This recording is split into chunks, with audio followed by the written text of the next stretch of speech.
Assalomu alaykum. Men Po'lat G'anoylar, Samarqand davlat universiteti Urgut filiali 4-bosqich talabasiman. Bugun biz sizlar bilan o'quvchilar bilim sifatini oshirish va sinfda insonni mustahkamlash mavzusini o'rganamiz. Bu mavzu bo'yicha 3 ta rejani ko'rib chiqamiz. Birinchisi, o'quvchilar bilish faolligini oshirishda sinf rahbarining vazifasi. Ikkinchisi, o'quvchilarning bilimga bo'lgan qiziqishlarini oshirish. Uchinchi rejamiz sinfda insonni saqlash va joriy qilish. O'quvchilarning bilish faolligini taraqqiy ettirishda sinf rahbarining vazifasi quyidagilardan iborat. Bular biz uchun juda ham muhim hisoblanadi. Bu 4 ta vazifani sanab o'taman. Birinchisi, bilimga qiziqish va muhabbat uyg'otish. Bola bilimga qiziqmasdan turib o'qishga intilmaydi, muvaffaqiyatli o'qiy olmaydi. Bolada o'z kuchiga va qobiliyatiga ishonch hosil etish, o'qishga jalb qilish, ilk yutuqlari uchun rag'batlantirish ayniqsa ahamiyatlidir. Boladagi o'qishga qiziquvchanlik qiyinchiliklarni yengishga, faolligini oshirishga, ishonch uyg'otishga va mustaqilligi kamol topishiga olib keladi. Ikkinchisi, o'quv mehnatiga ongli munosabatda bo'lish va unga mas'uliyat bilan yondashish. O'quv mehnatiga ongli munosabatda bo'lishlik ta'limning ijtimoiy o'qishning shaxsiy ahamiyatini tushunish demakdir. Sinf rahbarlari o'quvchilarga ularning bosh vazifasi o'qish ekanligini tushuntirishi kerak. O'qishga mas'uliyat bilan yondashish hissi faqat vatan oldidagi burchgagina emas, balki ijtimoiy qamrovli jamoa, o'qituvchilar, ota-onalar va o'z oldidagi mas'uliyat, ularning fikrlari, ma'qullashlari, eshitishdagi intilish, sinf o'quv jamoasida munosib o'rin egallashiga ham tegishlidir. Keyingisi, o'quv mehnatida muayyan rejimga itoat etish. Bu degani o'quv mehnatini o'quvchining dam olishi bilan to'g'ri almashtirib borishdir. O'qishda o'rtoqlarcha o'zaro yordam uyushtirish, o'rtoqlarcha o'zaro yordam sinfda ulgurmovchilikning oldini oladi va sinfning jipsligini yanada mustahkamlaydi, jamoatchilik ruhining shakllanishiga olib keladi. Keyingisi, sinf o'qituvchilari bilan hamkorlik. Sinf rahbari ta'lim-tarbiyaviy ishlarni faqatgina o'zi emas, balki o'sha sinfda dars beruvchi boshqa o'qituvchilar bilan hamkorlikda olib borish maqsadga muvofiq hisoblanadi. Endi bevosita ana shu ishlar mazmuniga bilan tanishib chiqamiz. Sinf rahbari tarbiyaviy ishlarni amalga oshirish jarayonida o'qish nafaqat har kimning shaxsiy ishi, balki ijtimoiy ahamiyatga ega bo'lgan ish ekanligini o'qituvchi o'quvchilarga to'g'ri mazmunda tushuntirib berishi lozim. Mustaqil davlatimiz, butun xalqimiz maktab dargohidan chuqur bilimli, hayotga har tomonlama tayyorlangan kishilarning yetishib chiqishini kutmoqda. Bular haqida sinf majlislarida har bir o'quvchi bilan alohida yoki bir guruh qilib, o'quvchilar bilan o'tkaziladigan suhbatlarda, turli tarbiyaviy tadbirlarda sinf rahbari batafsil gapirib beradi. O'qish bu jiddiy mehnat ekanligini va bunga astoydil yondashish, katta mas'uliyat bilan qarash kerakligini bolalarga tushuntirib borishimiz lozim. Bilim takrorlash mevasidir, degan edi Abu Rayhon Beruniy.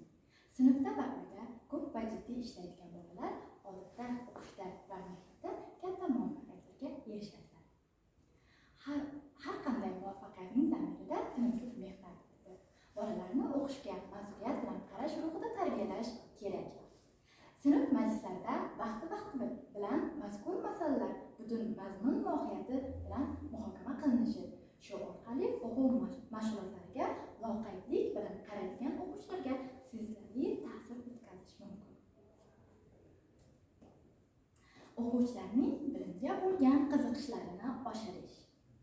O'quvchilarning bilimga bo'lgan qiziqishlarini oshirishda ularning nazariy bilimlarini mustaqil ravishda qo'llay bilishlarini hisobga olish ayniqsa muhim hisoblanadi. Bu tajriba juda ko'p maktablarda muvaffaqiyatli qo'llanilib kelinmoqda.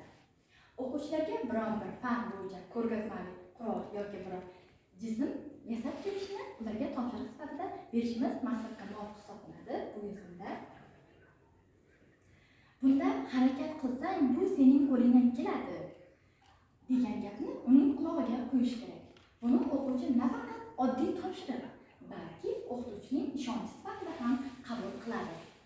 To'g'risini aytganda, bunday narsalarni yasash uchun o'quvchi yetarli nazariy bilimga ega bo'lishi kerak.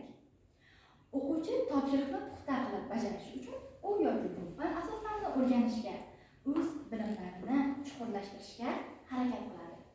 O'zi yasayotgan o'quv quroliga, ushbu fanga nihoyatda qiziqib qoladi. Shu bilan birga har bir yasalgan narsa zamirda mehnat yotganligini his qiladi.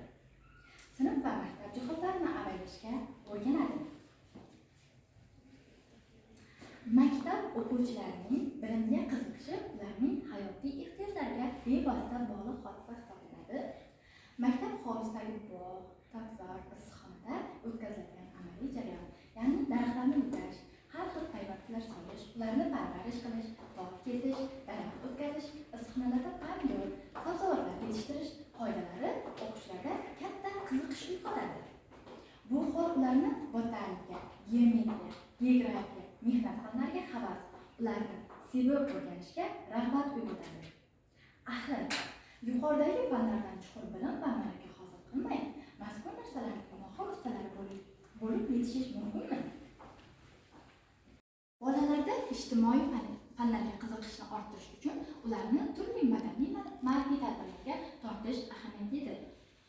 Xuddi shuningdek, fizika, kimyo, biologiya, tarix, mehnat, astronomiya, chet tillari fanlari ham o'quvchilarda havas uyg'otadigan juda katta hayotiy amaliy imkoniyatlarga egadir. Bilimga bo'lgan qiziqishni shakllantirish, o'stirishda sinflarni, o'quv xonalarini va maktab binosini jihozlash ham katta ahamiyat kasb etadi. Bu albatta ijobiy fazilatlarga ega bo'lish uchun yordam beradi. Yana dunyoqarashni shakllantiradi, estetik zavq uyg'otadi, tegishli ma'lum sohalarga havas uyg'otadi. Bu o'quvchilarda. Bolalarda o'quv mehnatiga javobgarlik va mas'uliyatlik hissini tarbiyalash juda muhim hisoblanadi. Mas'ullikni sezmagan o'quvchi parvardish o'qiydi. Mas'ullik hissini serga tortiradi. O'quv faoliyatiga alohida javobgarlik hissi bilan qarashga undaydi.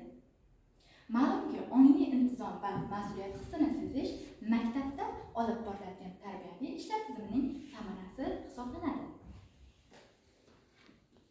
Bolalarning intizomli bo'lishda sinf rahbarining vazifasi katta. Negaki, u darsda va darsdan tashqari vaqtlarda turli tarbiyaviy usullardan foydalanib, bolalarcha intizomni tarbiyalab boradi. Sinfda aniq rejim va ichki tartib o'rnatishga kirishadi. Jihozlash, tozalik va tartibni joriy qiladi. Bu ishlarni sinf rahbari bir o'zi emas, balki o'sha sinfda dars o'tuvchi o'qituvchilar jamoasi bilan birgalikda olib borish maqsadga muvofiq bo'ladi.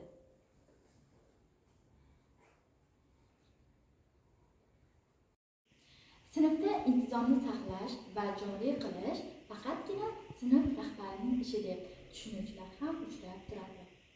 Aslida bu mutlaqo noto'g'ri fikr. Intizom uchun butun sinf, pedagog jamoa mas'uldir. Intizomni tarbiyalash juda qiyin va murakkab tarbiyaviy jarayondir. Shunisi ham borki, ko'p vaqt qilingan mehnatni bir paytning o'zidayoq yo'qlab chiqarish ham hech gap emas. Masalan, sinf rahbari va ayrim fan o'qituvchilari darslarda bolalar jim, intizomli o'tirishadi. Darslarni berilib tinglashadi. O'quv yumushlari bilan band bo'lishadi. Ba'zi o'qituvchilarning darslarida, uning esa aksi, bolalar qiy-chuv qilishadi, bir-biriga qog'oz otishadi. Partaning ostiga kirib yashirinishadi. Natijada o'qituvchi tajanglashadi. O'quvchilar bilan ixtilofga boradi. Bunday ayanchli manzara har bir maktab hayotida uchrab turishi tabiiy. Nega shunday bo'lishi mumkin? Negaki, u dastlabki mashg'ulotlardayoq o'z sirini bolalarga oldirib qo'ygan hisoblanadi. O'ta ko'ngilchanlik, so'zlari, harakatlari ta'sirsiz, bo'shan, muloyim, bolalarni o'ziga jalb qila olmaydi. Tashkilotchilik qobiliyatiga ega bo'lmaydi bunday o'qituvchilar sirasiga kiradiganlar. Xo'sh, natija nima bo'ladi? O'qituvchi o'z kayfiyatini buzadi. Jismonan charchaydi. O'quvchilarni uradi. Dars maqsadiga erishish u yoqda tursa, darsni to'liq o'tolmaydi. o'quvchilar intizomni buzadi. Sinfda tarqoqlikni, boshboshdoqlikni vujudga keltiradi. Mana sizga birgina bo'shang o'qituvchining keltirgan ziyoni. O'quvchilarda intizomni tarbiyalamasdan turib, ularni maktabga, atrof muhitga, kishilarga, darslarga to'g'ri munosabatda bo'lishga, uy vazifalarini bajarishga, sarimjonlikka o'rgatish qiyin. Ongli intizomni tarbiyalash maktabning asosiy vazifasi hisoblanadi. Sinf rahbarlari xuddi shunday holatlarga o'z e'tiborlarini qaratishi lozim albatta. Butun sinf o'quvchilari oldiga yagona pedagog talablarni, qattiqqo'llikni, sinfda intizomni saqlash, o'quvchilarga bo'lgan talabchanlikni oshirish alohida vazifa qilib qo'yilishi lozim. Sharqning mashhur faylasuf shoiri Shayx Sa'diy agarda muallim bo'lsa beozor, bolalar sinfni qilishar bozor deb naqlni bejiz aytmagan. Yana shuni ham aytish kerakki, intizom deganda bolalarning partada qimirlamay o'tirishini emas, balki ongli intizomni tushunish kerak. Ko'pgina o'qituvchilar o'zicha intizom o'rnatmoqchi bo'ladilar. Sinfga qosh qovog'idan qor yog'dirib kiradilar. Dag'dag'a qilib bolalarni siquvga oladilar. Gah desa qo'lga qo'nadigan qilmoqchi bo'ladilar. Bu mutlaqo noto'g'ri fikr hisoblanadi.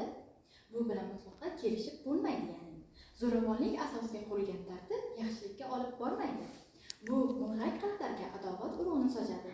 Ularni sovuqqon, qo'rqoq, jur'atsiz, yolg'onchi, ozuqa qilib qo'yadi. Darslardagi tartib intizomni saqlashning eng yaxshi usuli o'quvchilar ishonchini qozonishdir. Darsni qizg'in, ijodiy, ko'rgazmali qurollar yordamida ularning havasini va hayratini keltiradigan holatda lol qoldirish, dars o'tilgach birorta ham o'quvchini beish qoldirmaslik, har biriga o'ziga xos amaliy topshiriqlar berish maqsadga muvofiq hisoblanadi. Intizomli bo'lish nafaqat maktabda, balki o'quvchining kelgusi hayotda ham asqotishi turgan gap. Chunki inson hayotining jigar va murakkab so'qmoqlarida ham tartib